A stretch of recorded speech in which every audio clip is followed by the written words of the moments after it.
This week, I am so happy to tell you that I got to talk with Erin Crosby Eckstine about Junie, which will absolutely be in my top 10 of 2025. I loved this on audiobook. I loved the story. I loved getting to talk to her. But here is what it's about. 16 years old and enslaved since she was born, Junie has spent her life on Bellarine Plantation in Alabama, cooking and cleaning alongside her family and tending to the white master's daughter, Violet. Her daydreams are filled with poetry and faraway worlds, while she spends her nights secretly roaming through the forest, consumed with grief over the sudden death of her older sister, Minnie. When wealthy guests arrive from New Orleans, hinting at a marriage for Violet and upending Junie's life, she commits a desperate act, one that rouses Minnie's spirit from the grave, tethered to this world unless Junie can free her. She enlists the aid of Caleb, the guest's coachman, and their friendship soon becomes something more. Yet, as long-held truths begin to crumble, she realizes Bellarine is harboring dark and horrifying secrets that can no longer be ignored. With time ticking down, Junie begins to push against the harsh current that has controlled her entire life. As she grapples with an increasingly unfamiliar world in which she has little control, she is forced to ask herself, when we choose love and liberation, what must we leave behind? This book is fantastic on so many different levels. You know that I am a sucker for books that include books and the power of stories, and that is actually worked into this, even though you didn't hear about it in the synopsis. I think it's really important to be hearing these stories as our current administration is trying to kind of gloss over the part of history where America was only functioning because of enslaved labor.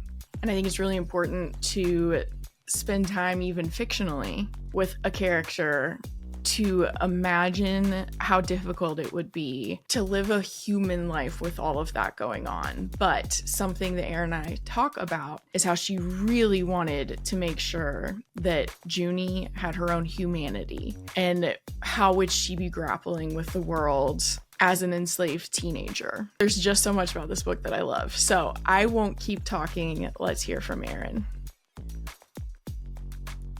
So if you guys have been listening to me all this year, you've heard me talk about Junie by Erin Crosby Eckstine, and I am so excited because I am going to talk with her about it now. So thank you so much for coming on, Erin. Thank you so much for having me. I'm excited to be here. I am too. So obviously I loved Junie, but I do typically want to kind of get to know a little bit about the authors before we dive into the book. So I kind of know the answer because I just reread your author note and acknowledgments, but what was your journey to writing? Like, how long have you wanted to write? And like, what was it like getting to Junie, essentially? Sure. So I don't know exactly when I started wanting to write. I wrote a lot of books on printer paper as a child. Like I was always sort of like stealing printer paper and like stapling it together at my grandparents' office and turning it into books. I think the first like major thing that I ever wrote that I felt a sense of confidence in was a short story I wrote for like an extra credit project in like the ninth grade. And I remember feeling like for the first time I was always a really good student, but I was sort of the type of really good student that a little bit flew under the radar. Like I was very quiet. It was the first time I felt like I did something where I felt like uniquely good at a thing.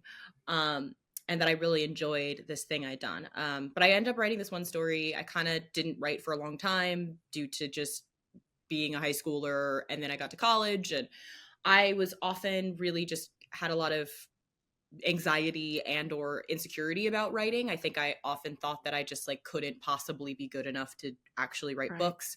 So I did everything sort of adjacent to that. So I was an English major and I studied books, and then I became a high school English teacher, which I loved.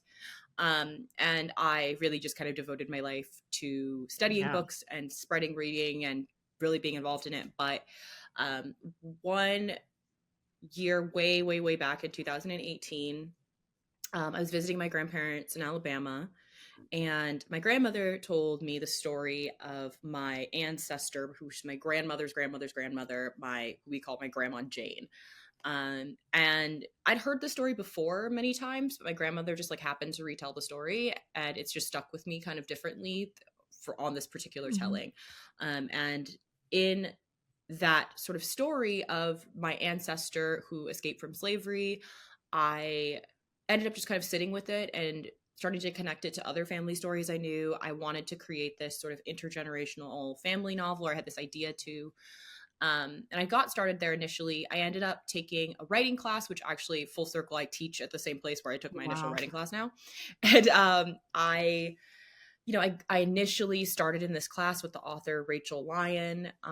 Rachel was really, I think, very instrumental very early on in kind of pushing me along with doing the book and working on it. And I met some really incredible other writers in Brooklyn who I think Mhm. we all became each other's sort of accountability buddies. And it just kind of moved along that Yeah. way. I ended up writing the majority of Junie actually during COVID Oh, wow. lockdown.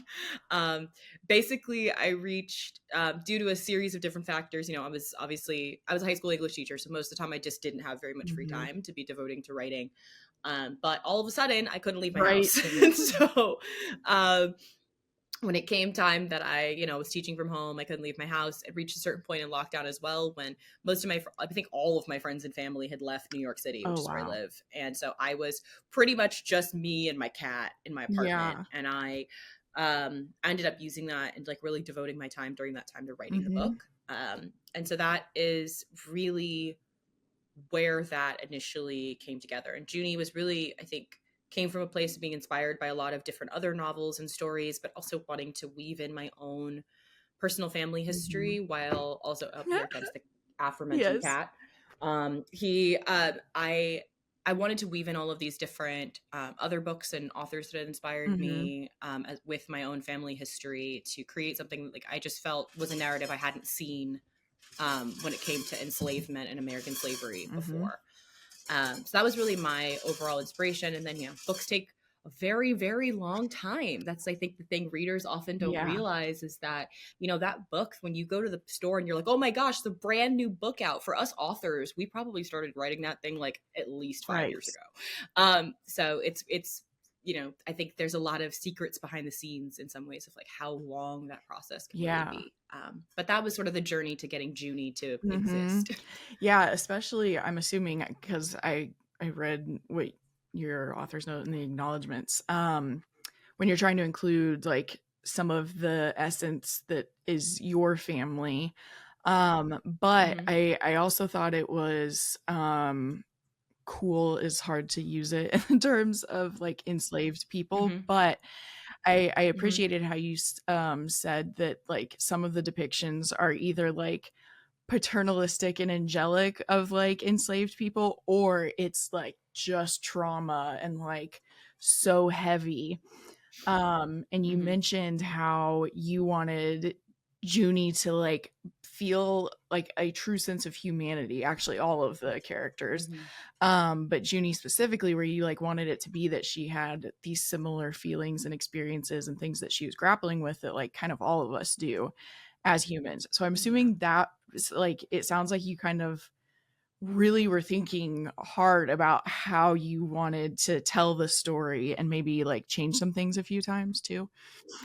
I did. I sat with that a lot as I was writing the story because I had some awareness of the fact that I think there is a bit of sort of exhaustion out there, I think, with a lot of like Black trauma Mhm. narratives, and that the books that are consistently published in fiction are often, and in beyond fiction, film, whatever, there's a lot of things that come out that are these sort of projects that center around these moments of like Black Yeah. trauma. And there are a lot of people, I think, who really want to see more depictions of Black Yeah. joy and more positive narratives. And a lot of people who I think like slavery narratives are just kind of Mhm. played out, which I disagree with, obviously. Right. But I do think that where I did come from though was that notion that you bring up from my author's note, which is that I often felt like when I read stories about slavery, you either have the book behind me over here, you got like the Gone with the Wind Yeah. version, which is the Gone with the Wind version is like the slaves were just so I happy to be loved there. it. They were just thrilled. It was a grand old time. They wish, frankly, once they got freed, they wish they could be slaves again. Like that's literally Gone with the Wind. And it's like obviously Yeah. ridiculous and beyond not true. And like deeply Yeah. offensive. While though that said, on the flip side, I do often think that we also can often see depictions of enslavement, which I think are far more accurate, where they are very, very focused on just the Mhm. physical horrors of slavery. And I do think that like when it comes to those narratives, those are necessary and important. But at the same time, I have often felt reading those that I wanted to know more about the characters' inner lives. And there are a few things that really led me to that. One thing was what my writing teacher way back, Rachel Lyon, said in one of our classes, where she said something about how, I'm going to misquote her a little bit, but that every character you write should have dreams. Every character needs to have dreams. Regardless of their situation, you need to write characters who have some sort of a dream. And I really felt that to be a necessary point. And it really intrigued me to write a character who is in a situation that most people would think is going to squash any hope of a dream possible, but to still see a lot of the human need and ability to dream under, horrible circumstances. I also really felt strongly as well about wanting to depict like a teenager. I wanted Junie to really reflect like an adolescent mindset, because a lot of the way I kind of go about it, thinking about it, is that our expectations, societal expectations of teenagers have changed. Brain science of a teenager has not. Like teenagers' brains have not changed since 1860. So I, as a high school English teacher, I really felt like I wanted Junie to reflect what I knew to be adolescent brain development. And I wanted her character to reflect that under her circumstances. And I wanted her to, as a result, therefore be flawed, complicated, making mistakes. I wanted it to be clear that these are people who lived their entire lives under this particular system, that this wasn't just something that they stumbled into and it was new to them one day. This was, by the time you're getting to Junie, she's living she's living right before the Civil War. She is at the, the end of the 250 plus year history of American slavery. But she's not aware of it like we are as we read it. And she's not. We know that, but she doesn't even know that. Like, she's the tail end of this. She has not, there's not a soul that she knows or could have possibly known who was not going to have been a part of this system in some way. So that is really a lot of what I also wanted to depict, was very much almost like a kind of what I thought of as almost like a Plato's cave kind of vibe of like, if you think about the Plato's cave allegory, it's like the person who's in the cave doesn't know there's anything but the cave. They're just living their life in the cave. Like, that's it. And so I wanted Junie in some ways to reflect that even under these horrifying conditions, there are still aspects of the human condition that persevere regardless, that we know to be the case, that people still continue to fall in love. They still continue to like be annoyed with their parents. They still continue to like, want to rebel or find ways to find excitement. These are all things that are just true about people. And for me, I didn't do that out of a desire to soften any of it. It was really because I wanted, actually, in a lot of ways, I felt like leaning more into the full humanity of the characters actually amplified how awful the circumstances were, because I wanted everyone to be able to read the book and say, wow, like this character reminds me of a real person I know, or I wanted this character to feel like someone that people could imagine and connect with, which would therefore make reckoning with, oh my God, people used to just real, full, complex human beings used to exist under this system. And, many who continue to exist under similar systems even to today. So that was really my thought process in wanting to create this book, was really wanting to craft these like very well-rounded, flawed characters that felt fully human. Yes, they really do. If you're an author who's listening right now, I'm sure that sometime recently you thought to yourself, I really just want to write and I don't want to have to think about social media. The good news is I have a couple solutions for you. If you just need help brainstorming ideas and building out posts in Canva, my monthly consulting might be good for you. If you're about to publish a book, I can help you with a book trailer. The other option is accumulating a content bank of both long and short form content that can be used now and generically into the future. I love reading your books, and I know you don't love figuring out how to post on social media, so I would love to help. Follow the link in the show notes to learn more. And I think, at least for me, because you're just so attached to her and other characters as well, but especially her, it almost added to the suspense, which this may fit with the Southern Gothic vibes Mm-hmm. is there was so much, the suspense for me was in like the fear that I knew that like at any point like the McQueens could have just like killed her, like whatever. There was like this Yep. suspense where it's like I'm pulling for her, but I know the circumstances, and so then you're like scared just because of that part, but you are so connected to her as a human, and you're like, no, we can't let that happen. um Yeah, absolutely. I think that the circumstances themselves and it may produce like dramatic yeah, irony is the English teacher term yeah, for it, where you the reader know something that the character doesn't. So you the reader, we the readers are sitting there knowing we know what yeah, happened during American slavery. We know these like wide. We have this wide context on these different right, experiences, all these different things. Obviously, Junie no, doesn't. Junie only knows her own set of experiences, so there is an additional 100% like an additional tension, and I think fear that just comes in with just knowing how that entire time period went and us having a knowledge that she doesn't yes, have. Because it's funny, I get a lot of reader comments that are like, why is Junie so stupid? Like, why is Junie like so reckless? Like, why is this well, character she's like a she is teenager making me even, mad? yeah, She's like, yeah, and people have it's funny, and I totally get it that like Junie's meant to be a kind of frustrating character. Like I wrote her to be yes, frustrating under the circumstances, but I think that frustration for readers often comes from the fact that one, she is a teenager and teenagers are just deeply yes, frustrating. Like as a person who spent I like I said, I was a high school English teacher for many yeah, years. Teenagers are deeply yes, frustrating. Like I loved being a high school English teacher, but like part of working with teenagers is being aware of the fact that like they don't make good life no, choices. they're not ready for Like that, they yeah, don't. They don't do it. Like yes, I regardless of the day, I was like, there was gonna be some kid who like threw a jug of milk down the hallway and filmed oh it for my gosh, TikTok. yeah, Like, or like we had kids who would be like, I think it's a good idea to like throw plates on the freeway. Like anything could be right, happening because they're yeah, teenagers. And teenagers are just we even the don't know. hormonal So transition, like they don't even feel like themselves. They exactly. don't know what themselves means really. No. They don't know what it means. Like they're getting into fights in the hallway. Like they're doing Mhm. anything. And that is so much of what I wanted to feel in Junie, that everybody, I think a lot of us can read it and be like, girl, the thing you're doing is clearly I unsafe and know. stupid. But it's like, yeah, but 16-year-olds do stuff that's clearly unsafe and Yes. stupid. Um, and then on top of it, similarly, I think a lot of our own anxiety for her about being like, girl, you're being really, really unsafe under your circumstances is again, we know about these circumstances in a way that she Yes. doesn't.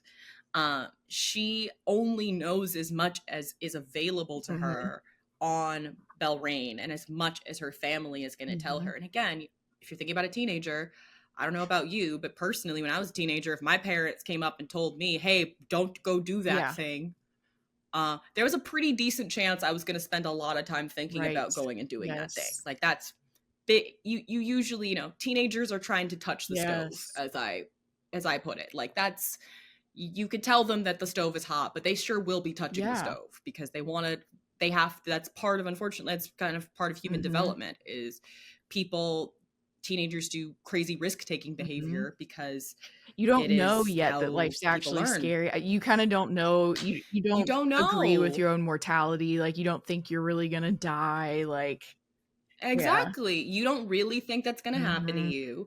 You don't really think that your body's going to like change in some Yeah. meaningful way. You hear these things, but you don't really think they could actually Yeah. happen to you as a teenager. And that's why we see teenagers, do all kinds of Yeah. stuff. Like, and that's how teenagers have been, Yeah. for time Yeah. immemorium. And we see it in all kinds of, funny ways in history. People, there's all kinds of like revered authors or, figures and people like that who did stuff when they were really young. We're like, wow. The one that comes to mind right now is Mary Oh, yeah. Shelley off the top of my head. We're like, because I just watched Frankenstein last week and I Oh, love Mary were you Shelley, able to but see it in like theater? Mary Shelley, Oh, I that's did. I saw it amazing. in the theater. I'm so, so glad I got to Yeah. see it in the theater. But she, I think about Mary Shelley as a great Mhm. example that like we think of her as this like revered author, but she wrote Frankenstein when she was She's so 19. Like she young. started Frankenstein at 19, and which means that all of the stuff that happened in her life prior to Frankenstein, she was like a full-blown Yes. teenager. So if you think about the fact that she like ran off with a way older Yeah. man that was clearly not a good person for her to go running Right. off with, or like she was doing crazy stuff. You read her biography and you're like, why was this author so insane? And then you're like, oh right, she was like Right. 16 doing running off with Percy Yes. Shelley, or like disappearing with like where running off to Italy with a bunch of poets to go sit in a castle Yes. somewhere with a bunch of dudes who are clearly not, way older than her and like clearly weird. Bad vibes. Also with her like stepsister, she's wild. I know, you're Mary like, Shelley, now but I need to again, read her biography. I went to the Mary Shelley Museum when I was in England years Okay. ago, like Yeah. a while back. There's like a Mary, and I learned so many things. That Gosh. woman, like I was like I learned so many things about this human being. Well, It's and it wild. She was yeah, and like, it makes it make sense how she was she could on write one. that at 19 is like something that like that book is so, and there's so many quotes from it, so aware of like men without empathy and tons of power is a problem. So like no wonder she knew that by 19 is what I'm realizing. Exactly. She was surrounded, she had like her father who was, because her mother died giving birth. Her mother was like a famous Wow. feminist, and her mother died in childbirth. Like her mother's just like Mary Wollstonecraft, who's like this very, very prominent, Wow. famous, like old school, like 18th century feminist.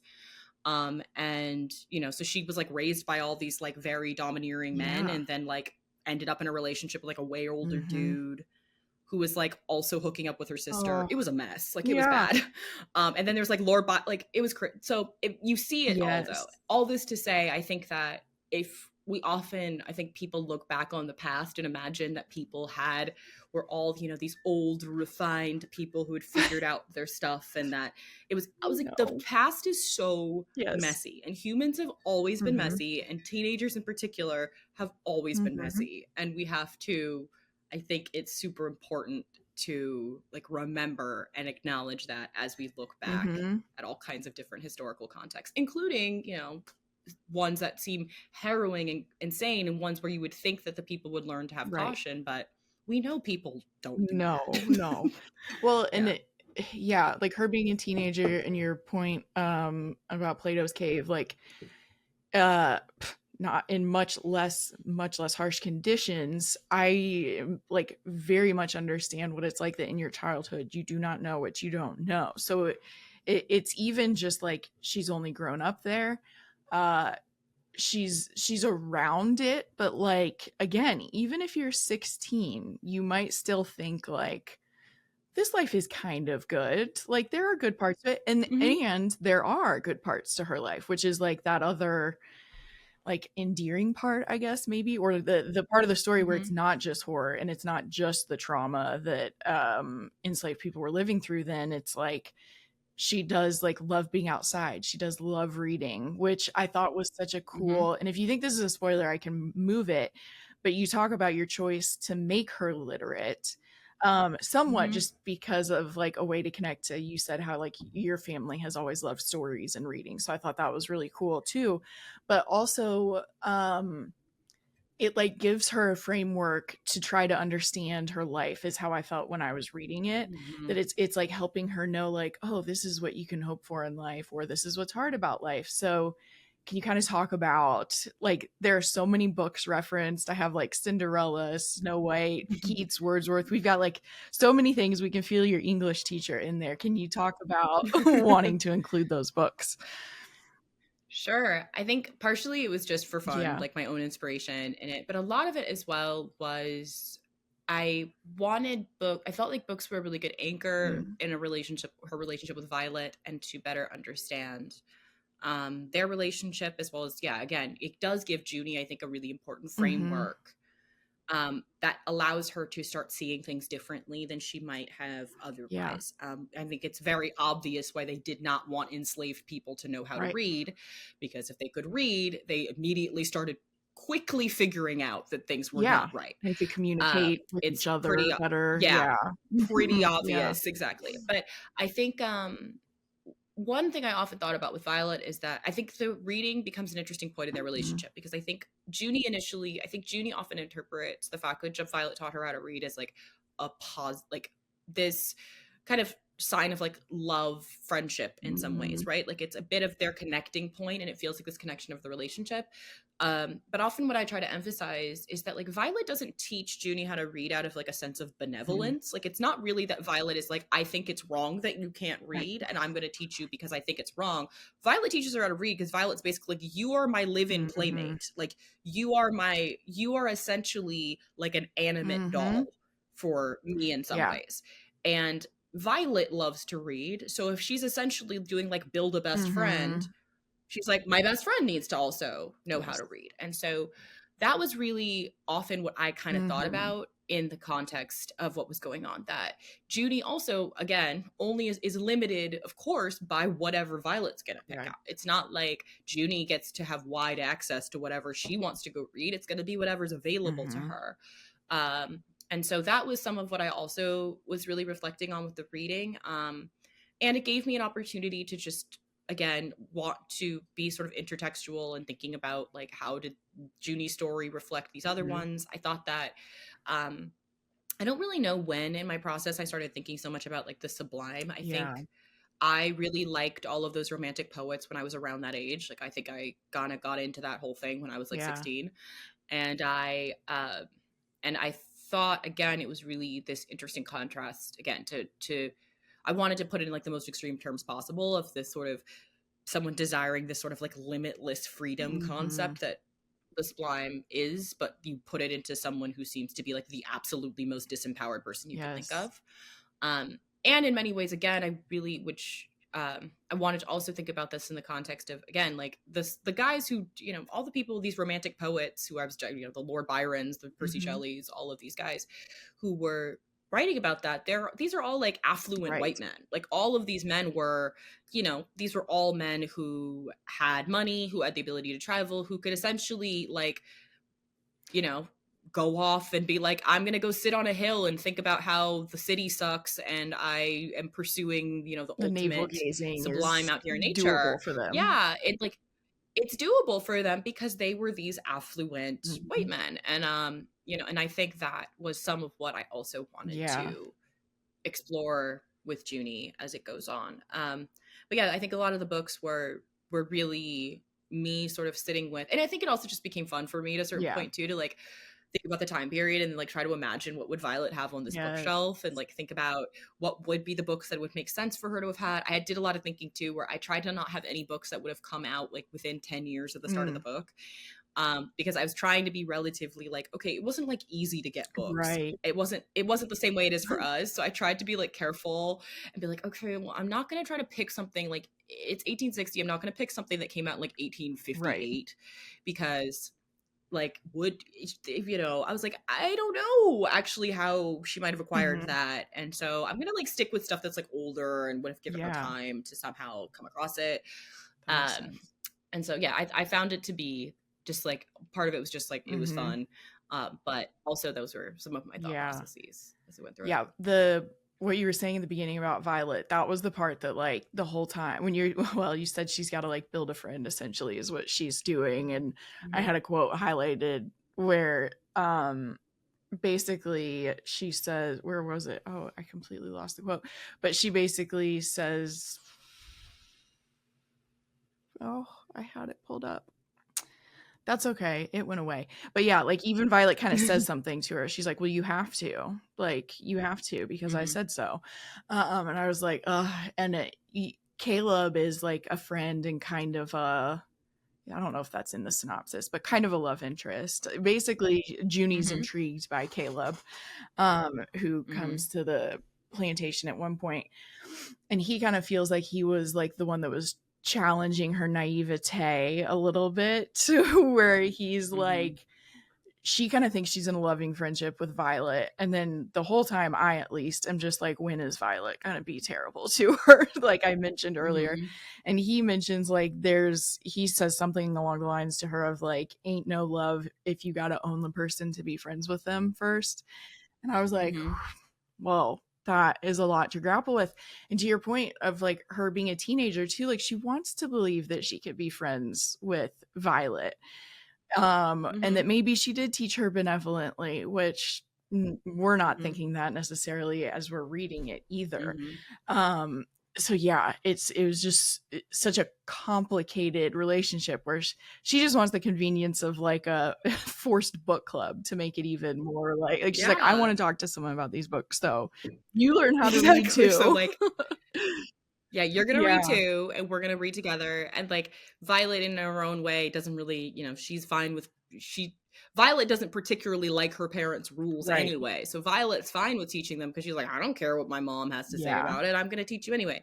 But it's, again, it's out of Violet's own desire. And I do think that Caleb is meant to come into the Mhm. story very much as someone who has seen way more of the Mhm. world than Junie has. Even though Caleb has only seen as much as he's seen, he's still seen a lot more than Junie Mhm. has.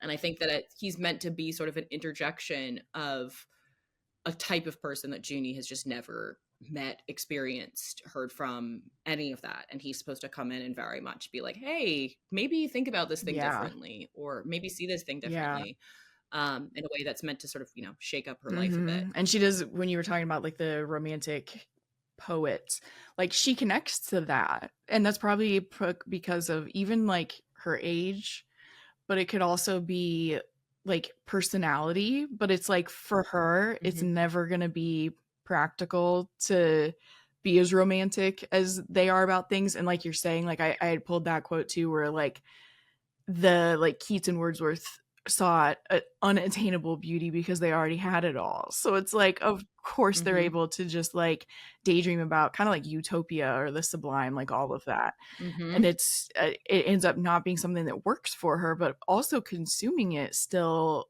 I mean, what I think is kind of cool there is it still helps her start to understand the world a little bit more, even when she's getting to the Mm-hmm. point of like, oh, this is not how I can live my life and like think about things. Yeah.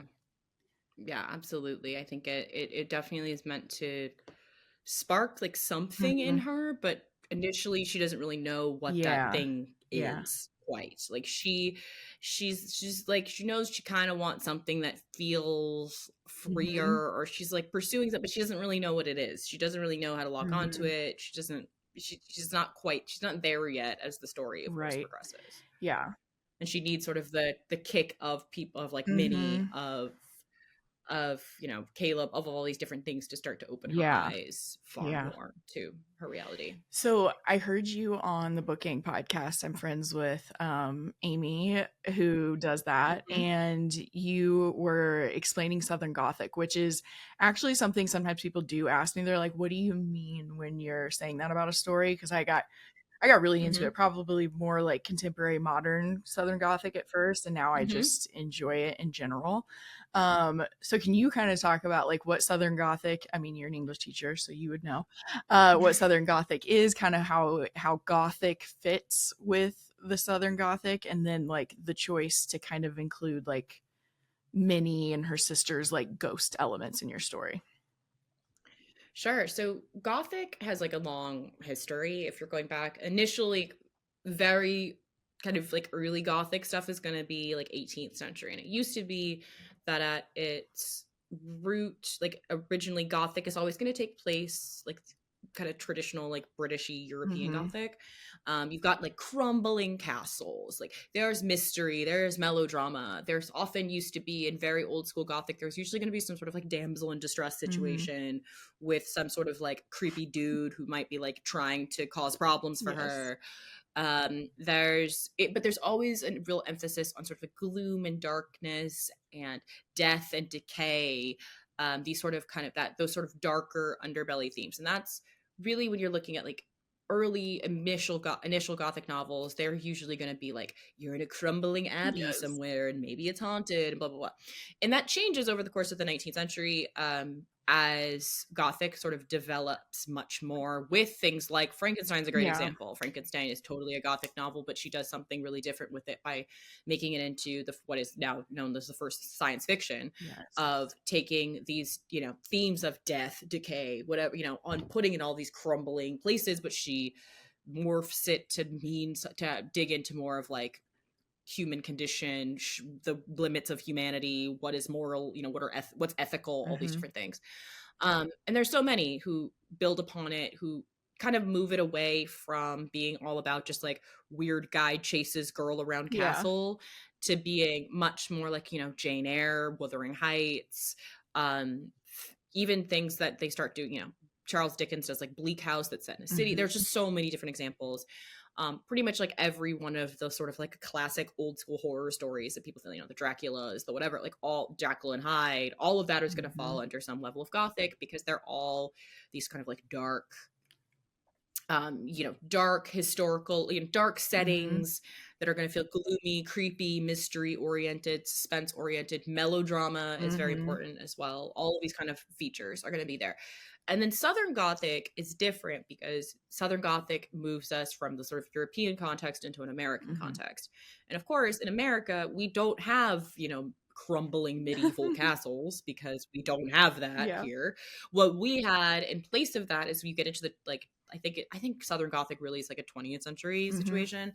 What we had as crumbling buildings were crumbling old Mhm. plantations. So Southern Gothic really develops out of the context of the crumbling American South and really this like taking the sort of themes and vibe of the um of Gothic, the kind of like traditional British Gothic, and moving it into plantations, swamps, like you know, moss everywhere, Mhm. ghost stuff. But it's all much more about the haunting of, in many ways, like slavery Yeah. itself and the Social historical context of structures. all of that. Yeah. Mhm. Yeah, it's like that Yeah. haunting. So you have a lot of Southern Gothic is really going to be that sort of like, yeah, swampy, Mhm. plantation-y kind of Mhm. horror. And it's just transplanting the setting. It's keeping the themes the same, but it's moving it into this setting. And it's interesting too, because now we're starting to like, I feel like I've seen a lot more Gothic popping up that's like almost like Latin American Gothic is becoming Yes. much more of its own thing recently. Like Mexican Gothic is a great Mhm. example by Silvia Moreno Garcia. Like the Hacienda is another really great example. There are more that I'm not thinking of right now. There's so many that have been popping up, I feel like, There's one called in Salt the last. Bones that I just read that was really good. Really Yes. good. Yeah, there's like a bunch, which is interesting because I think a lot of those are taking what is the hacienda Mm, system yep. and they're sort of setting them all within the hacienda Mhm. system, which the hacienda system is very similar to like the American Mhm. plantation system. So you see a lot of, again, this sort of new world Latin American takes on it, Yeah. where you're getting the same exact sort of like creepy, haunty feels, but they're putting it within, again, this Histories, colonial horrors, context there. essentially. Yeah. Yeah, and in a lot of cases, I think Gothic is ultimately supposed to really get back to like the horrors of Yeah. people. And I think like the best Gothic novels are usually the ones that aren't scary because of the like they don't like Not Gothic, jump you don't have to have scares. Yeah. supernatural. Yeah, you don't need the Mm-mm. supernatural. Like a lot of them have it, but you don't Mhm. need it. But what it comes down to is like ultimately it should circle back to the idea of that like the real horror is like other Mhm. people. Usually, I often think about like Pan's Labyrinth by Guillermo del Toro is like a really great example film wise of a lot of that. Of like it's creepy, it's totally gothic and weird, and like, but ultimately the point of that movie isn't like that the weird stuff is scary. It's like the other people are the Yeah. problem. Like it's like the other people are what is Mhm. scary, and like are the real evil. And I think a lot of Gothic ultimately circles around that. So for me, with including Minnie, Minnie is certainly definitely like a ghost. We're definitely working in Gothic Mhm. land, particularly if you have like a rueful, angry ghost. I think a lot like something like Toni Morrison's Beloved, Yeah. also. Which, like, fun fact, a lot of people often think that like my book was directly inspired by Beloved. I'm currently reading Beloved for the first time. Oh, I've yeah. never read it before. I completely offhandedly by chance happened to have overlaps with Yeah. that book. It's really Yeah. wild. But I'm reading for I've read other Toni Morrison, but like weirdly had not read Yeah. Beloved, and so I'm reading for the first time now. But again, that sort of like vengeful ghost Mhm. concept is very much entrenched in a Gothic idea, and I that's why I wanted Minnie to sort of fit into that like this plantation is very much Mhm. haunted, but it's not haunted in the way of, you know, it's not haunted housey haunted. It's not haunted as in there's stuff that's jumping out at you trying to scare you. It's haunted in the sense that there have just been horrific things that have happened Mhm. there. And that Junie has this connection to really a ghost that in some ways is one that she wants to Mhm. see, but is also a complicated ghost for her in many ways, and a ghost that is vengeful ultimately, and is also trying to motivate her towards things that Junie doesn't necessarily want to Yeah. do. I kind of like, I did not think of this at the time that I That's was what I was writing it. I about to like realized ask. it after the Because it fact. kinda introduces the mystery element that Minnie does. She's kind of Yeah. like, "Figure this out."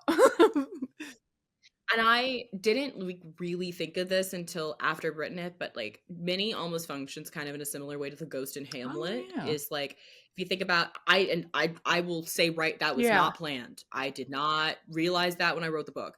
But in what I think comes through with her is this idea that like she shows up basically and is like, hello, I'm presenting you with stuff you need to figure Mhm. out now. See ya.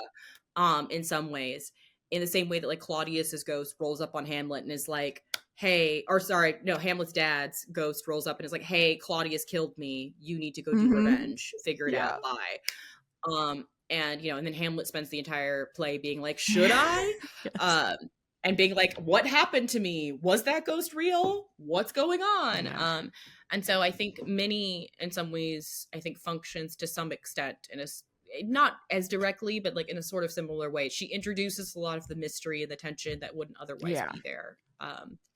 And focuses on moving Junie Yeah. forward, and getting Junie to like be pushed along her path and her Mhm. journey, um in a big way. And I just like, yeah, I love ghost Yeah. stories. I love a good ghost. I just think ghosts are great. Yes. I love the concept. I love, I like finding out about ghost stuff in real Yes. life. Love some ghosts in literature. Like, ghosts are just fun. So Yes. My friend I'm my friend I'm Steph often thinking coined the about them. phrase recently where she was like, "I really do love stories where the dead or undead are along for the ride." And I'm like, I love thinking of it that Yeah. way. They're just here to Yeah. hang, and I think it can be really fun to like work that into Yeah. it, and to just have that narrative in it. And that was why I think I was pretty inspired right before I started working on it. I was quite inspired by Isabel Allende's House of the Mm. Spirits, which is like just a book I absolutely love. And that's another one where it's magical realism, Mhm. so it is again like otherwise pretty like historical standard setting that just like has some ghosts rolling Yeah. up. Like sometimes there are ghosts there.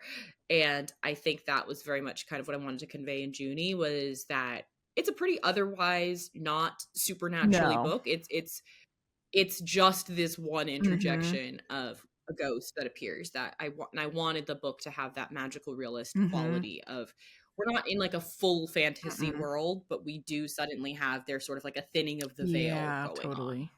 Can I ask you a really huge favor? One of the biggest indicators in audience growth and podcast popularity is ratings and reviews. I am always going to be growing Bookwild and the range of guests that we're able to have, but the one thing that you can really do that would help grow Bookwild is rate and review on whichever platform you listen to. And if you do rate and review, send me a screenshot because I would love to send you some Bookwild bookmarks. Now let's get back to the episode. I have a note here. I can't remember if it literally starts in the river, but it kind of does, and ends in the river. Was there any Mm-hmm. like, did you kind of want to bookend it that way, or is it just it happened that way? It kind of happened Okay. that way. I think the beginning of the book, I weirdly has like not ever really Mhm. changed. Like that's one of the things about the book that I think stayed the most consistent across drafts. And like she kind of just doing the same thing at the beginning Mhm. every time. And then I think, if we're getting into Oh yeah, spoilers you can. for Spoiler spoiler alert. alert ending, for spoiler alerts on the ending, yeah, I did want her. It felt right to like have her end there Mhm. as well. Like I wanted it to have that sort of circular moment Mhm. for her in some ways of like we don't start in the same place, but we start with harkening back to things that happen in the Mhm. beginning, or we end with things that happen in the beginning. And honestly, like that was the truth of what actually happened to my Mhm. ancestor. So that was some of what I also wanted to convey there. Like my real, and it's so funny because for years when people would ask me what my book is about, and I was like, oh, it's based on this ancestor of mine, but I can't really tell you what happened to the ancestor because it's a spoiler for the book. Right. I was like, I can't really tell you what happened because that's kind of the whole thing. But my real ancestor, she escaped from a plantation and somehow got across this river and made it to the area that my family now lives in. She like went through this absolutely harrowing escape and crossed a river like upstream and somehow made it there. And we still really like don't 100% know how. Like I don't really know how she pulled that off. It's you know, it's not like a crazy far distance to us now, but of course in like 1861 when you're enslaved and running away, like I really don't know how that happened. So a lot of, you know, Junie's escape at the end is partially me, you know, knowing some details but essentially like concocting a lot of it because I was like I'm like I don't really know how this woman pulled this off. But she did somehow. And at the end of the book, you know, I wanted the place where the book ends is like a real Oh. place. Mhm. That island where she like lands is a real island that's just off of the town, like legitimately just off of the town where my family's from.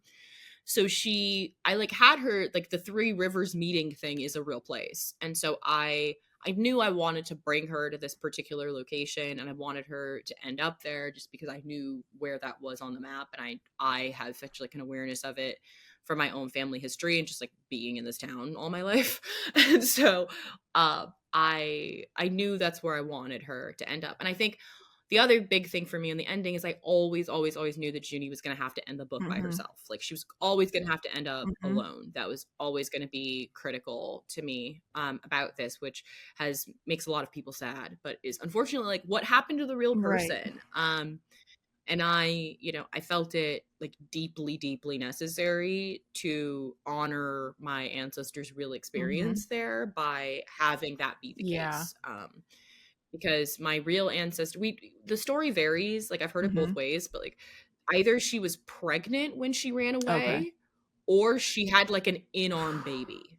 It was like one or the other. Like either way, it's Yeah. insane. It's either in Like her stomach or she's holding it. or Yeah. she's or she was holding it. It was like one or the other. And then her husband was like killed during the Mhm. escape. Like they go to escape together and he was killed.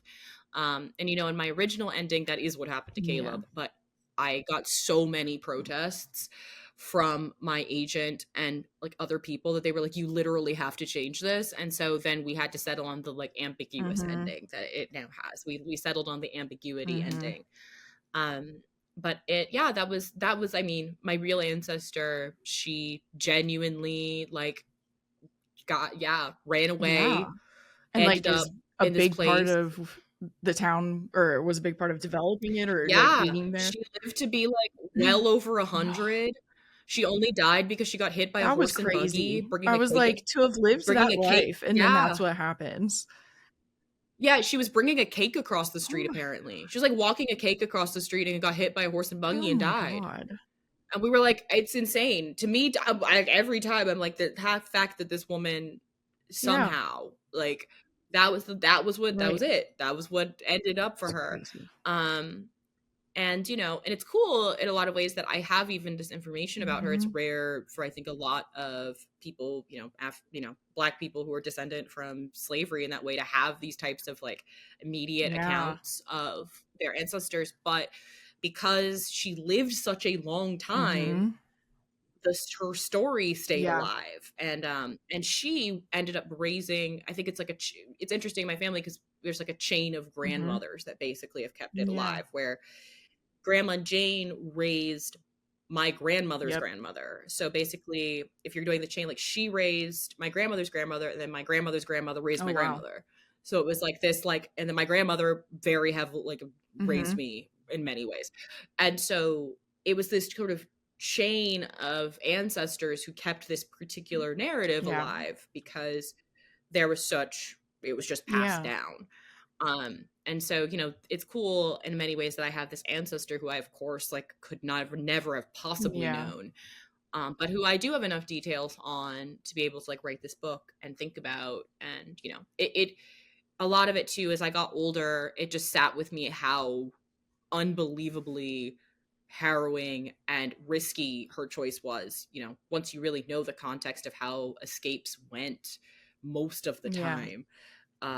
Thinking that, and I also came to, you know, there's a lot of context around where she ended up in the town where we Yeah. live in. The place that she ran away to is an area that ended up being like much more open to Black land Oh, ownership in wow. the South, which really surprises Yeah. people.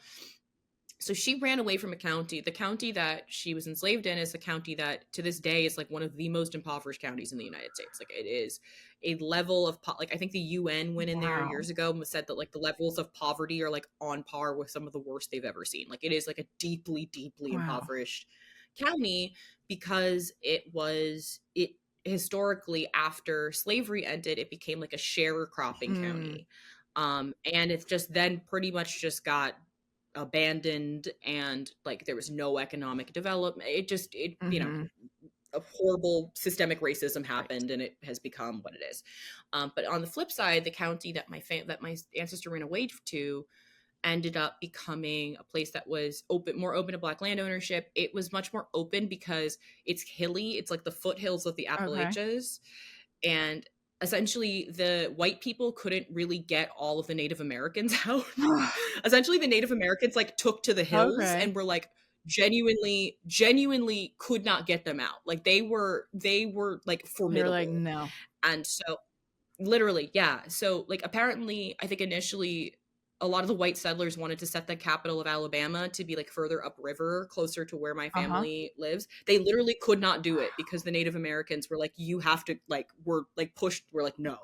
And so that's why the capital's in Montgomery, because Montgomery isn't as hilly. Okay. They had to move downriver. They like had to give up Yeah. basically. And so as a result, that area stayed as a much more like Wow. preserved area for like Black land Yeah. ownership and just like land ownership by non-white Yes. people. And that was huge because my family ended up being able to own land, which is, if you're thinking about the history of like wealth in America and all these different standards, my family, they did not grow up, they didn't have money by any means, but they did have land. They had, they could have a farm.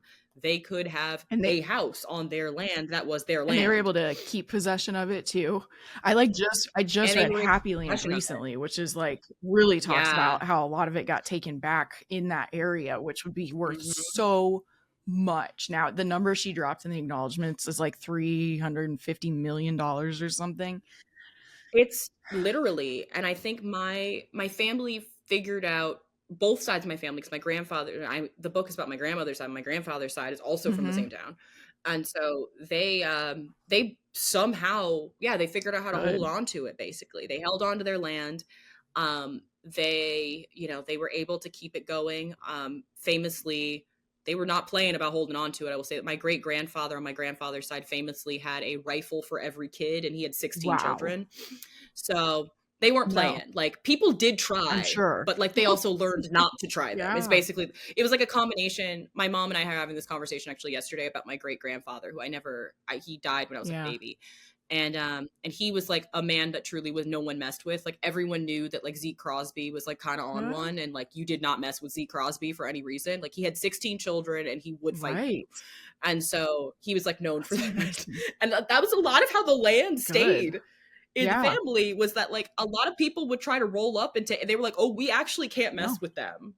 Like they are too formidable. We have to leave them Yeah. alone. Yeah, I was just talking to someone Um, about that, how the idea that people love to be like, violence is not the answer. And it's like, yeah, if you're being oppressed or someone is trying to oppress you again, violence is the only way out. And I'm not saying he was, that was I don't know what he yeah. did, but I'm like, that's the only way out. He really understood that Yeah. concept, and took it to heart is Good. what I will say for Good him for and him. his stories. Like he was like, I have a house, I have my 16 children, this is my land, these are my cows, this is my situation. You Yes. will not be coming on my Good. property. And trespassing, they really don't play about trespassing in Right. the South. So historically ever. But that made a huge difference, Yeah. I think, for my family in general. It really just changed things. And I often then reflect on it for myself, where I think about where I am now and my mother, my side of my family has been able to get Mhm. to. I obviously am here. I'm an author. I've been able to go become this like educated, woman in a way that would not have ever been possible. My mother is a PhD. My grandmother was like the first in her family to go to Wow. college. Like we all ended up on this sort of chain of Mhm. progress in this way that I don't think would have been possible without my grandmother Jane's Right. initial sacrifice and choice. Like I just think that we all ended up with much more stability in a lot of ways as Black women from this area Yes. because she made this decision. Like if she had not run off that plantation and done what she'd done, like I don't know that my grandmother would have ended up getting a college degree. I don't know what have happened to all of these different people in my family over the course of, rolling Yeah. time. So And yeah, and it powerful. is crazy thing because my initial ancestor, she herself, original grandma Jane was not Mhm. literate. That is something I 100% just added into the book. She was not literate. She was never literate, I don't think. The census data that I came across always had her marked as being Mhm. illiterate.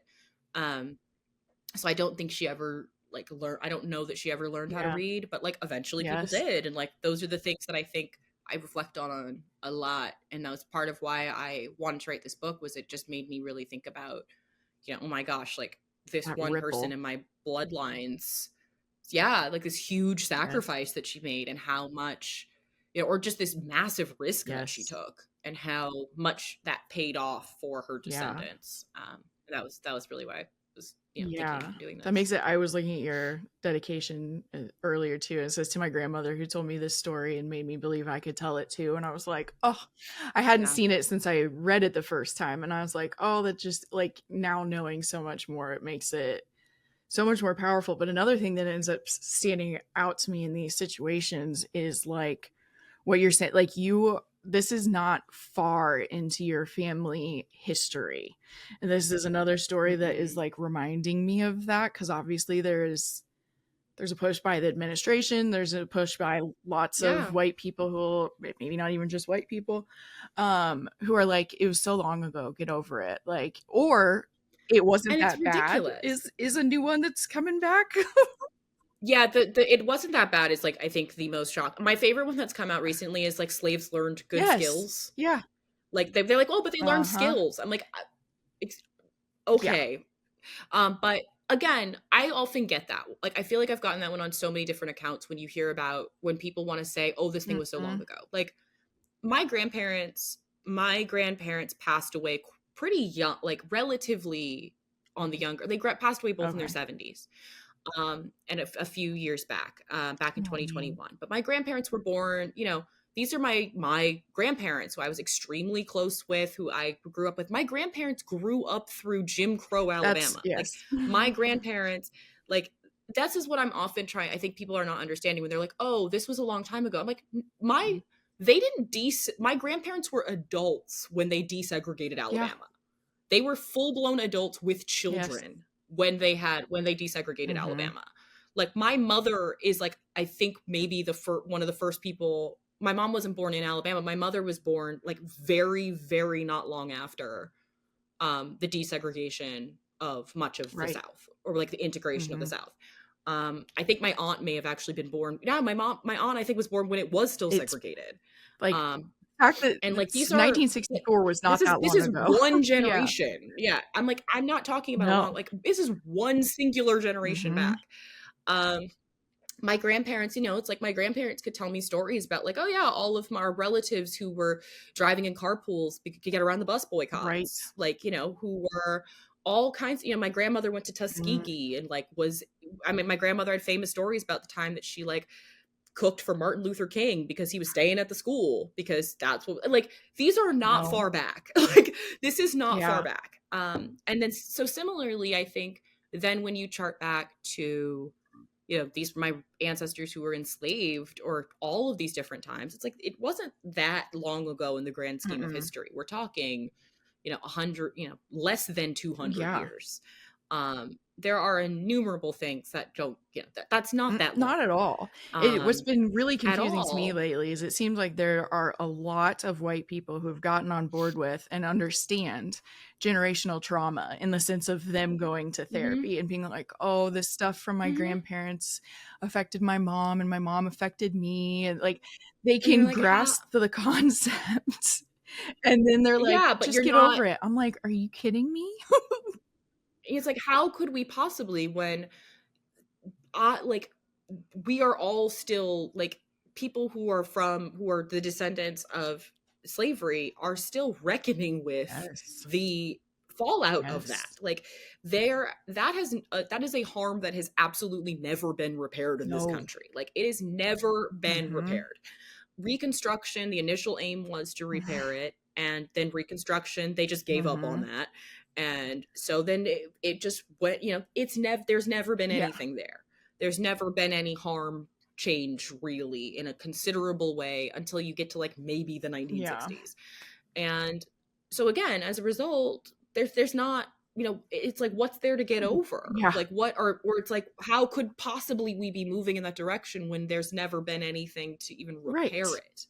And in many ways, it's like I think Black Americans have attempted to just kind of pick it Like, up and keep it moving because what you else are you have to gonna keep do? surviving Uh, somehow and you living. gotta pick it up and keep it Yeah. moving. Yeah, and I think it is really, really it's been really interesting, I think, for me.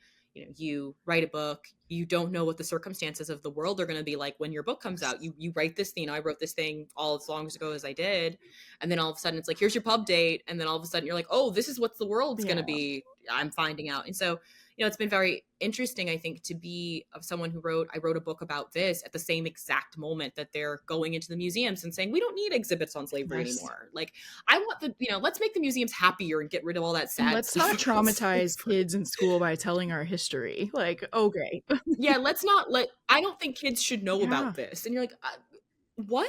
And We so, already know too little because that's you been know, like a huge part of my journey. I mean, for 10 years we is like already, when I was like yeah. 19 and could like pick. I grew up in a really controlled Christian evangelical environment, so I didn't get to pick my media. Mhm. I remember coming to Yeah, you wouldn't get college any and being explaining like that. 19 and watching Mad Men. This is like the weird story I have. But watching Mad Men, and it touched on the civil rights movement because it takes place in the And you 60s were and the like, phew. 70s. And I was like, Yeah. wait, wait, it was Yeah, you were like, what? this was the my dad was born in 1964. Like, what are you talking about? And so even like Exactly. the I education know. I'd had made it seem like it was so long ago. And I think a lot of people do not understand that like slavery ended however many 200. Yeah. 1865. So what And is they that? don't Like, realize that Jim Crow and the attitude of Jim Crow was from then until 1964. Like, I think a lot of people don't even yeah, know and yet. it persevered, The frankly. Like racists didn't it really leave and die morphed. because the law They didn't happened. go Yeah. anywhere. No, they frankly it morphed and Yes. changed. And I think yeah, exactly. It's like my dad was born in Mhm. 1953. My mom is born, like my mom's born in the Mhm. 60s. My grandparents were in the 40s. Like we're not looking at No.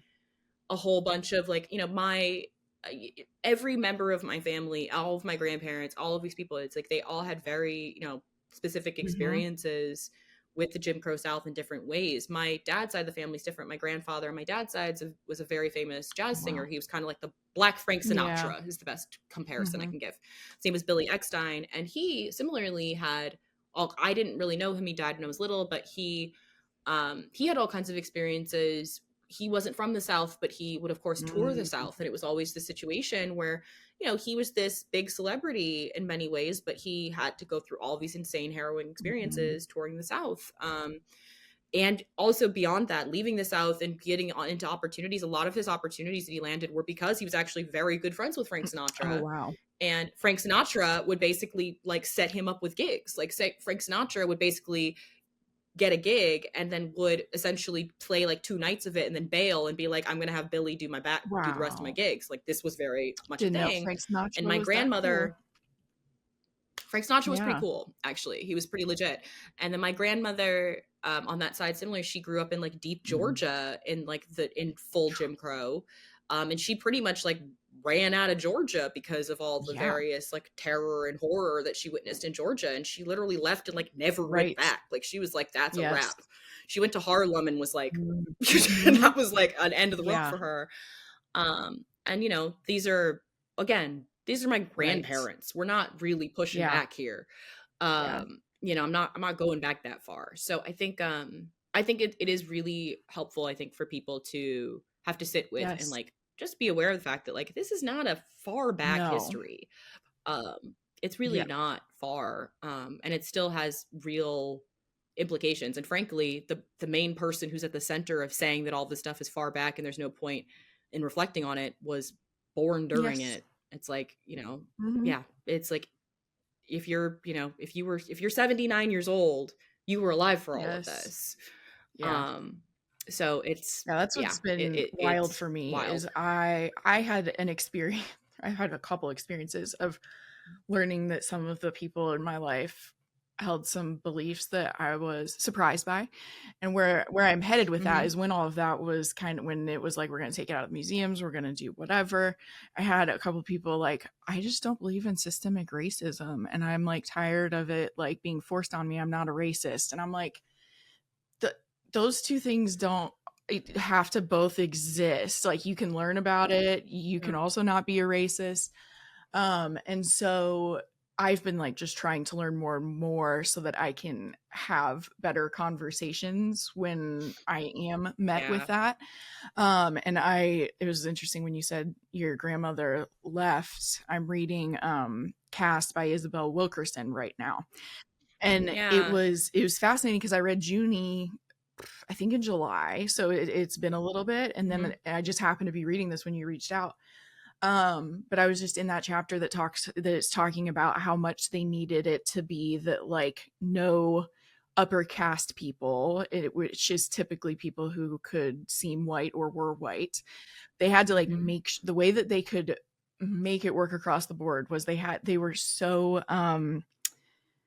they were pushing so hard to make sure that they never had one-on-one relationships with a black or any non-white person because they knew that Hmm. once you have that one-on-one relationship, you're not thinking of them as like a whole race of people that are terrible. So then that chapter was talking Yeah. about that's why we get pools segregated and white people who think that like if they're in the same water, they're gonna like die or become Catch a diseased. Yeah. disease. Exactly, because they realized very soon that, yeah, exactly. If you spent any time meaningfully with Hmm. people in that sort of way, you were going to develop an understanding that, yeah, exactly, this is not a lower caste of people. You're like, oh, they're legitimately They're just people. like me. What am I Yeah. doing?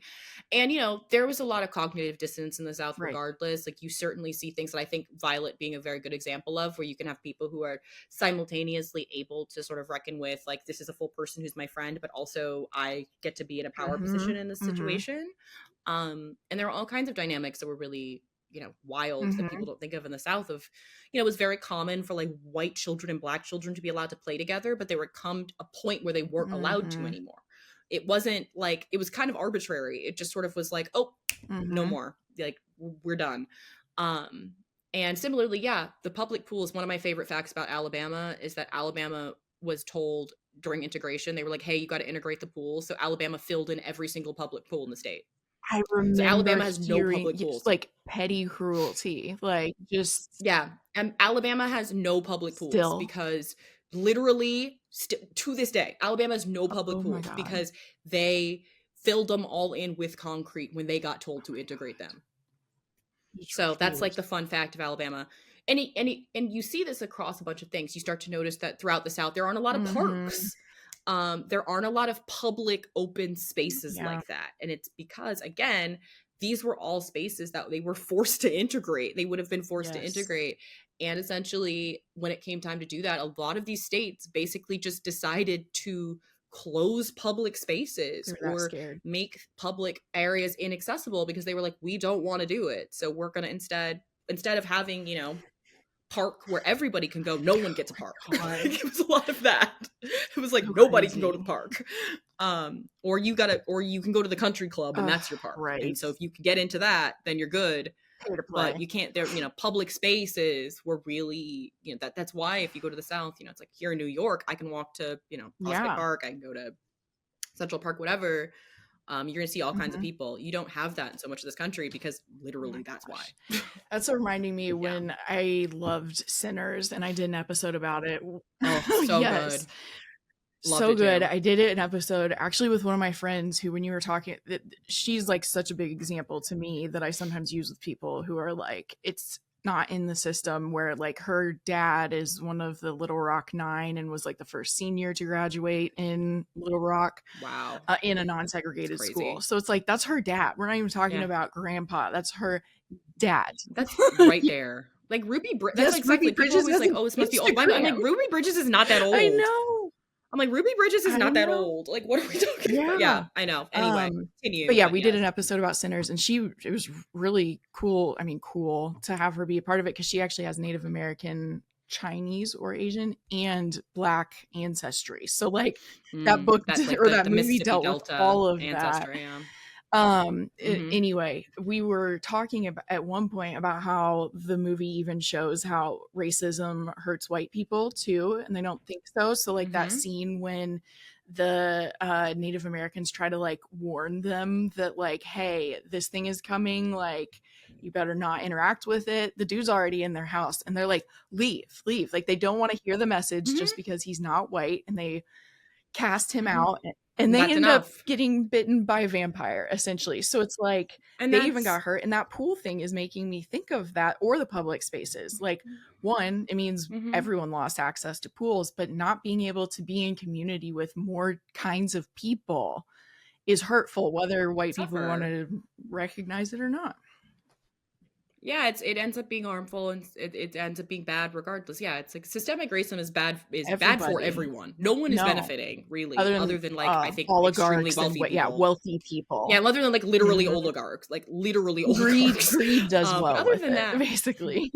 yeah, it's good. It's good for like hardcore class issues. But I think and keeping people it fighting with doesn't. each other instead of like, Yeah, it's good for that, but it's not. It doesn't benefit mm-mm. anyone. No one's doing better as a No. result of it. And I think there are a lot of examples of that. I think that even when you're thinking about the way in which a lot of programs in this country are heavily racialized, when in the reality, like these are programs that help everybody. I think something we're looking at the currently with like SNAP and the benefits being a really AI. good example, where I think that. Yeah, and the amount that they're doing, I think that there's a lot of pushes to make it seem like SNAP benefits are this like racialized issue, that only certain people are using SNAP benefits, and therefore it's totally fine to not have them. When the reality is that like are white. Yeah. Yes. One, statistically that's the case. And then two, everyone benefits from this thing. It's like we're all benefiting from these different programs. And it's like this type of systemic racism and these types of emphasis on it in that way, it harms everyone. That's what I feel like it ends up backhandedly harming so everyone. much more aware of, is like as I've learned more about Indigenous culture, and as well just the wide range of what it has meant to be Black in America as well. I'm like, we've missed out on like cultures that actually practice community in a way that like takes care of each other, cares about the land, thinks about the future. Like we've lost out on like more empathetic overall cultures. That's how it's started to make me feel. But the other thing that I think is so cool about Junie, to bring it back to that, is I'm almost done with Cast. I've been listening to it the last couple of weeks, and as I was listening to it and like thinking about my questions for you, I was like, this is one of my favorite things with books.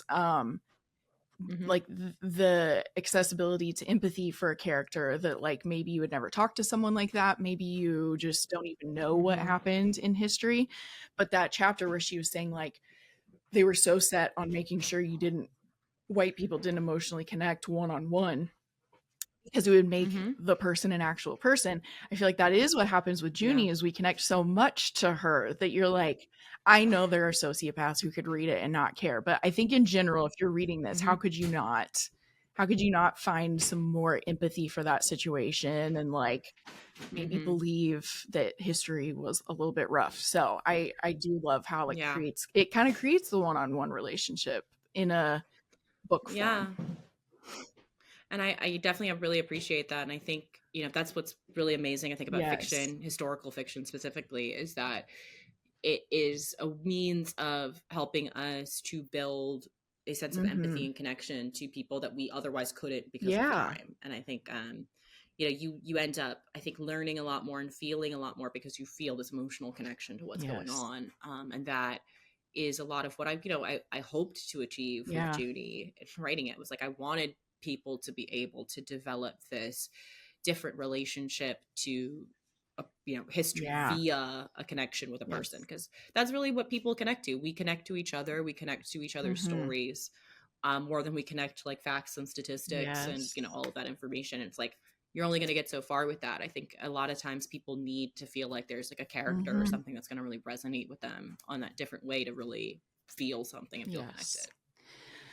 Well, obviously I loved it. Everyone needs to go read it or listen to it, however you want to go about that. I do always ask, and I know you have lots of recommendations. I always ask if there are books that like you would always recommend or anything you've read recently that you really loved. Sure. I think I have, I mean, so many that would be like, what's the last thing I read that I was like, I absolutely like loved that. I'm trying to think of my last really good. I think, okay, well, I'll go to other picks that are like books that are in the Junie universe that I think are like the things that inspired me with this book, which would be, I think Jesmyn Ward Sing Unburied Sing is always a really big one. I love that book. And I think that that's something that if you enjoy Junie, you should definitely go read. It was definitely an inspiration for me. It's like another sort of like Southern Gothic ghost story situation. I was really inspired by Kindred for this book, and I think if you haven't read Octavia Butler's Kindred, like, gotta go do that. That's up next for me. I have fallen in love with her. It's so good. That one's the next one for me. Kindred is and it's so like good. sci-fi-ish. Then I was like, damn. It is. It's really good. And then I I'm currently listening to Wuthering Heights. Like I'm reading Wuthering Heights for what's maybe like the third time. Just because like it's just really melodramatic and it hits. Like it's just a great time. It's great for fall. It's like a classic that really holds up. It's just I love it and I needed to go back and just do Wuthering Heights again. So I'm currently listening to that. And then I'm trying to think of like some of the newer books that really I'm like cataloging what I've read recently in my brain.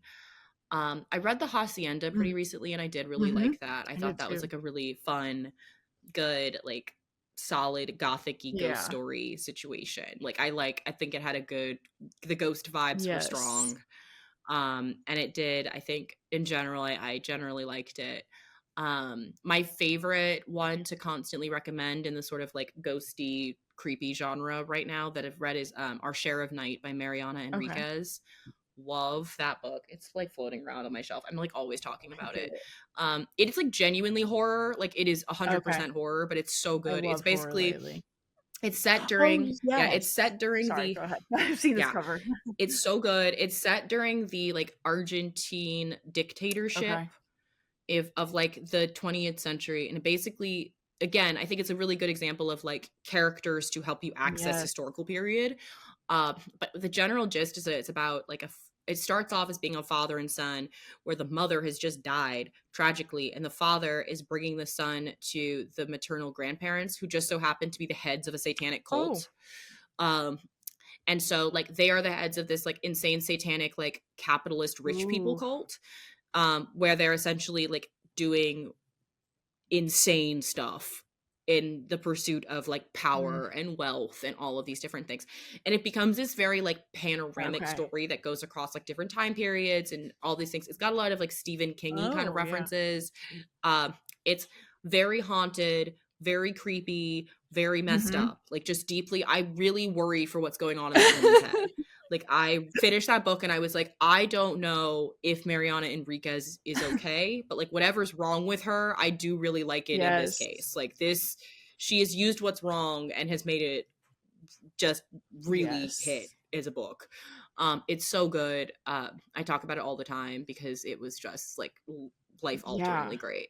So I highly recommend that. If you need something where you're like, I want to read something that is going to make me think deeply about like relationships and history and power and capitalism, but is also going to be like messed up, like really leading with that one. This one, so it started to show up on mine because October was like Latin America History Month. Heritage Month, So I had been seeing it everywhere. And so when you first said it, it was one where like I haven't completely remembered it, where I didn't know the cover when you said it. And then I looked it up. I was like, oh, this is on my TBR. So I'm going to be bumping that one up. It is it's long. Like you have to, it is like a 500 Yeah. pager. So you have to just sort of like buckle Mhm. up, but it's like highly worth the buckle up. And it's also like, it's told in sort of like 5 different Yeah. segments. So it almost feels like you're reading like chunked up Okay. stories in that way. Um, I loved Yeah. it. It's so good. Just 10 out Yeah. of 10. Yep. I'm gonna bump that one up, definitely. Yeah. Where can everyone follow you to stay up to date? Sure. So I'm just Erin Crosby Eckstine Mhm. everywhere. That's That I easy. have a thing. So I'm currently on like a kind of a social media Mm. hiatus because I really have to write my second Yeah. book. And if or I have to work on my second book, and like I unfortunately am one of the people where like social media and like doing anything else don't Yeah. mix for me. So you can come find Yeah. me I'm on Instagram, I'm on Uh-huh. TikTok, I'm Ooh. there. I might not be posting as much as I used Yeah. to, but you can find Yes. me. So yes, if you just look my name up, I will You will. appear. Well, I hope You look my name up and you you'll will find find me. her. Yes. Well, I'll also put the Yeah. link in the show notes. And I can't wait to see what you read next or what you write next or read too. Yes. Yes. I also, I mean, I kind of know what I'm writing next, but oof, writing a book is it that's a whole Oh, other I'm sure. conversation. I can't even imagine. Yes. Well, thank you so Yeah. much. I'm so glad we got to talk.